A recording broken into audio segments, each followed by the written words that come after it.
It was late, the kind of late where the city felt empty, just concrete and the hum of streetlights.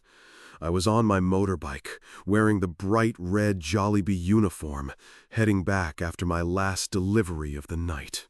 I worked the overnight shift. Less traffic, sure, but other dangers lurked in the dark corners of Manila. This last drop-off took me to a rough part of town. I wanted out fast, so I pushed the bike, maybe a little too hard. That's when I messed up. Just a second of carelessness. I pulled out, right in front of someone. Not just someone. 3 figures crammed onto a single gleaming motorbike. A high-end machine that snarled as I cut them off. We all slammed on our brakes, tires screaming, skidding to a stop just inches apart. Nothing touched, but the air crackled with pure, unadulterated rage. Looking at them, covered in tattoos, eyes like chips of ice, I knew this wasn't just a traffic dispute. These were thugs, caught in the middle of something illegal, and I had just become their problem. I knew they'd make a big deal out of it, but I had no idea how fast things would go to hell. The biggest one, a mountain of muscle with a scowl carved into his face, leaped off their bike. His eyes were wild. "Hoy, putanina, you trying to get us killed?" My blood ran cold. My heart hammered against my ribs. I stammered, trying to apologize, trying to sound human, not just a target. No, I'm so sorry. I didn't see you. It's been a long night, you know." The second one, shorter but radiating pure menace, stepped closer. His eyes were dark and empty. He spoke in a low growl. "You're lying, you fool. You almost sent us flying." It was a mistake, okay? Calm down." The second one, shorter but radiating pure menace, stepped closer. His eyes were dark and empty. He spoke in a low growl. "You're lying, you fool. You almost sent us flying." It was a mistake, okay? Calm down." "Calm down, you little piece of shit. I'm gonna make you bite the curb." He lunged, just like that. A sudden animalistic move off his bike, coming straight for me. But I reacted faster, twisted the throttle, roared away just in time. They were instantly on my tail. I cut corners, wove through narrow streets, anything to lose them. But they were relentless. Even with 3 of them, their bike was a beast. Mine was just a delivery scooter. I had no chance of outrunning them. They followed me all the way back, all the way to the bright, cheerful lights of the Jollibee store where I worked.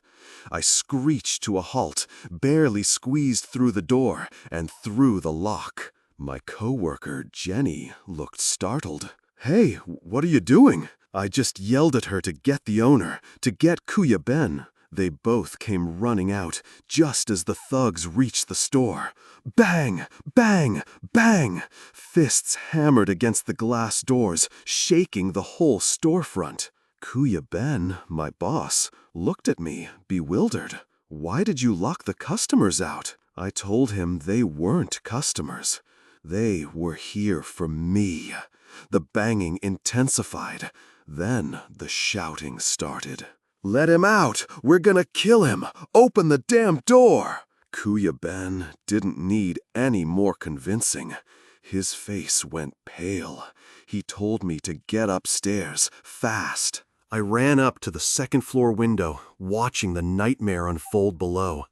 The longer I watched, the more the sickening truth sank in. These weren't just angry drivers. They were violent predators. wired, hyped up, looking for a target.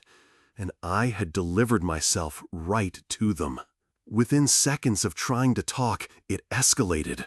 One of them shoved Jenny hard. She crumpled to the ground. Those monsters spat on her as she scrambled away on her hands and knees. Then all three turned on Kuya Ben. He backed away, hands held up defensively, trying to show he wasn't fighting back.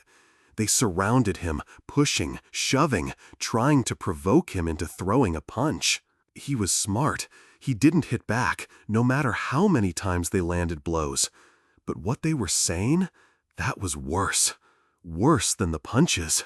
At first, they just wanted me, but the rage built. They started screaming threats to kidnap Jenny, to burn the entire place down.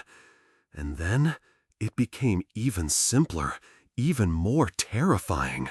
We'll just take everyone out. My phone, it was still on my bike. I couldn't call for help. Watching from the window, seeing Jenny vulnerable, seeing Kuya Ben trapped. Something snapped inside me. I couldn't let anyone else get hurt because of my mistake. I had to go down there, deal with it myself, whatever they wanted. Whatever they wanted, it was better than letting them touch Jenny again. I went back downstairs.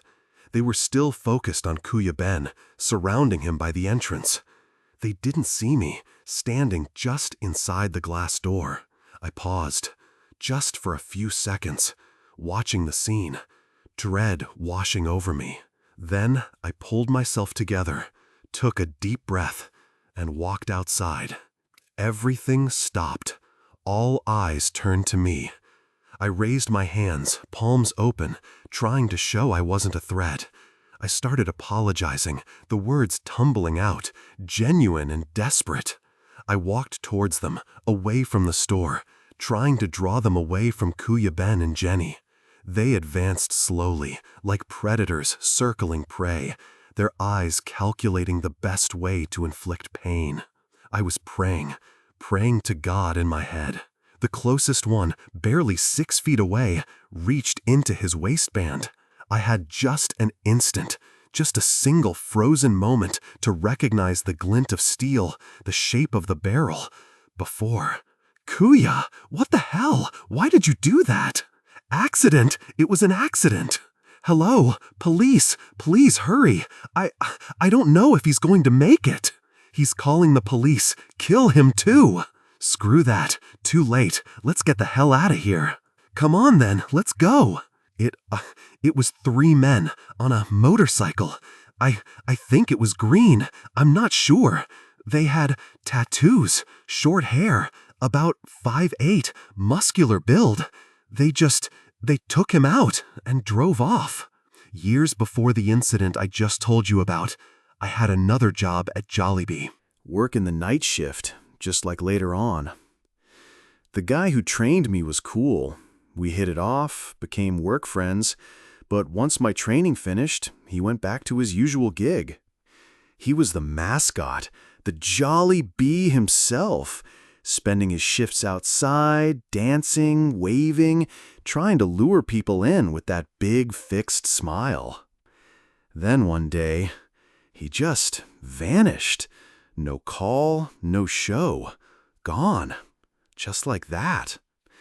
I was bummed. We never got to hang out outside work, never even swap numbers.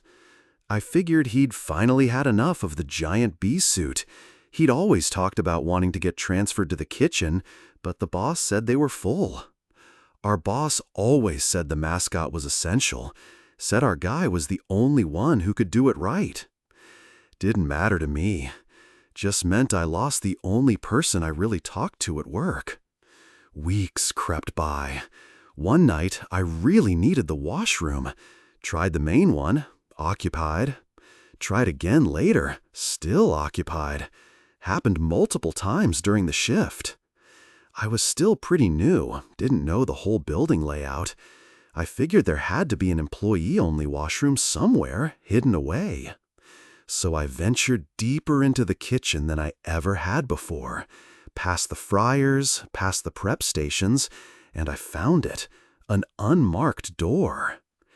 It looked small, like maybe it was a tiny toilet closet. I opened it, not a washroom, just stairs leading down into absolute suffocating darkness. I stood there for a few seconds. Should I go down? Find a toilet in the creepy basement? Before I could decide, my boss appeared out of nowhere. "Hey, what the hell are you doing?" "Is there a washroom down there? I really need to go." "Hell no, boy. That's just extra stock. It's off limits." Okay, sorry. I didn't know you weren't allowed down there." "Sorry about that. I shouldn't have yelled." "No, it's okay. Sorry to bother you, sir. I'll just check the main washroom again." I'd never seen him snap like that. It rattled me. I tried to shake it off, used the main washroom when it was finally free, went back to work. But that door, that dark staircase, it stayed with me. My curiosity gnawed at me every single day. Then, one night, we were closing up. The boss left early. Didn't say why, just told the shift lead to handle the rest. My chance. As soon as he was gone, I found a moment, slipped away to the hidden door. Opened it quietly, pulled out my phone, shined the flashlight down the stairs. Slowly, carefully, I made my way down into the black. At the bottom, the darkness was absolute, heavy, suffocating. I fumbled for a light switch, but nothing worked. Just the weak beam of my phone, cutting a small circle in the void. I kept going, expecting to find what? Shelves? Boxes? Another door? The light showed only bare concrete, dust motes dancing in the beam, empty space. Then I saw something. The Jollibee mascot, just lying there, limp, seemingly the only thing in this whole dark basement. Confused, I walked closer, crouched down, shined my light on its face, the big mesh eyes staring blankly. And then I saw something I will never, ever forget. Through the black mesh of the mascot's eye, a human eye opened, staring right back at me. It was him, my friend, trapped inside. It moved, lunged at me, tried to grab me. I screamed, scrambled back, and ran for the stairs. After only about 10 feet, I heard a sharp snap.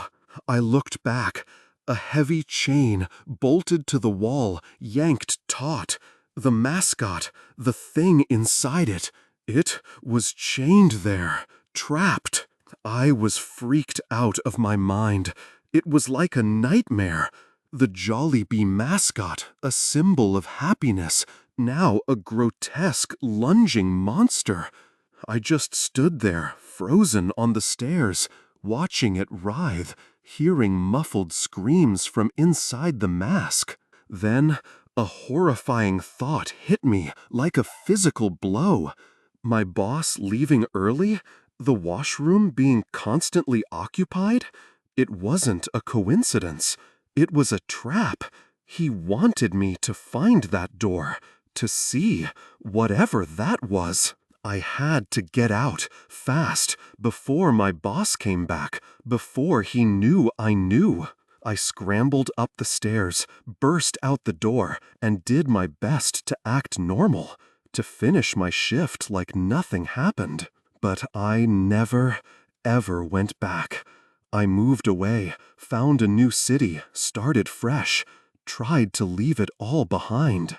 I was paranoid, terrified my boss would find me, would know I saw, that he'd come for me.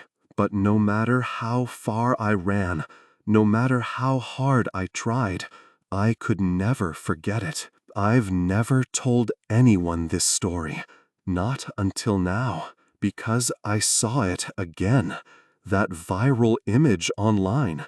The eye inside the Jollibee mascot. It's him, my friend.